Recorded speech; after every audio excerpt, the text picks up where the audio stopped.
Pasiteri Theogene Niyonshuti bakunze kwita inzahuke, uzwi cyane mu bikorwa by'ivugabutumwa, yitabye Imana ari muri Uganda azize impanuka y'imodoka.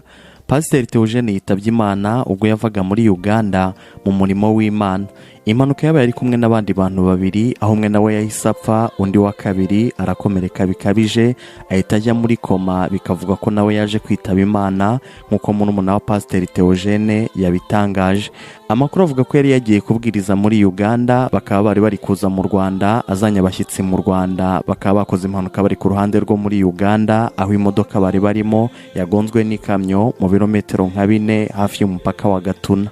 Mubo bari kumwe muri uru rugendo harimo n'umuhanzi w'indirimbo zihimbaza Imana Ntezimana Donati, akaba yari inshuti magara ya Pasiteri Theogene. Uyu yahise ajya muri koma, ariko amakuru avuga ko nyuma yaje nawe kwitaba Imana.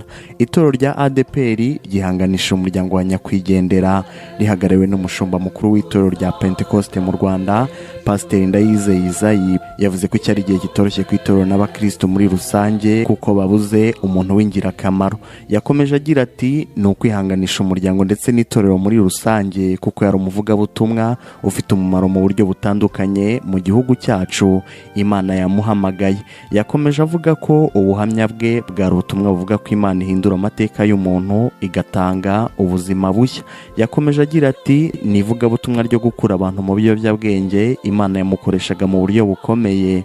Iyi nkuru yababaje abantu benshi, yaragikenewe mu murimo n'igihugu. Turihanganisha umuryango n'abakristo bose bakomere mu gihe twitegura gahunda yo kumuherekeza.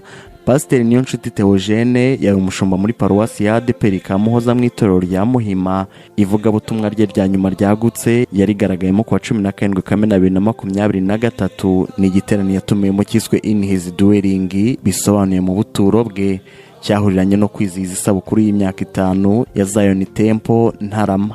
Umwe mu bavugabutumwa wo kuri paruwasi ya Muhima yatangaje ko kuwa 3 w'iki cyumweru aribwo Pasiteri Theogene yafashe urugendo rujya muri Uganda. Yagize ati yagombaga kwigisha kuwa 3 akigishiriza ku Kinamba, abakanira babwira ko abonye urugendo rumutungo yagiye i Kampala.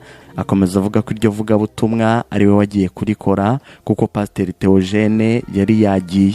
Pasiteri Theogene yashakanye n'uwanyana Asiya, babyaranye abana 4 ndetse bari bafite abandi benshi bareraga, biganjemo abo yakuye mu buzima bwo ku muhanda. Pasiteri Niyonshuti yari umugabo wahindutse ahindura n'abandi. Mu buhamya bwe, Pasiteri Niyonshuti yivugiraga ko ari umwe mu bakozi b'Imana batarya iminwa iyo bigeze ku ngingo ijyanye no kuvuga ubutumwa bw'ibyo yanyuzemo. Ubusanzwe avuka mu muryango ukomeye, ariko nyuma ya Jenoside yakorewe Abatutsi mu 1994 yabayeho mu buzima bugoye bwatumye ayoboka inzira yo kwicira inshuro, ajya no mu buzima bwo ku muhanda. Muri ubwo buzima yaratunzwe no gukora mu Kinamba, ndetse uwarangaraga muri hafi yasangaga umuzigo we yawutwaye.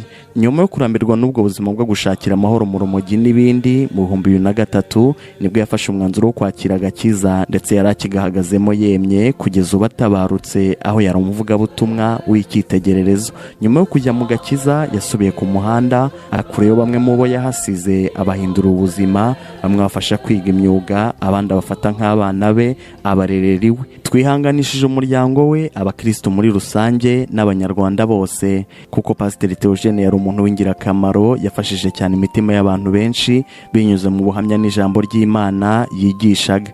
Pasiteri Niyonshuti Theogene, ruhukira mu mahoro.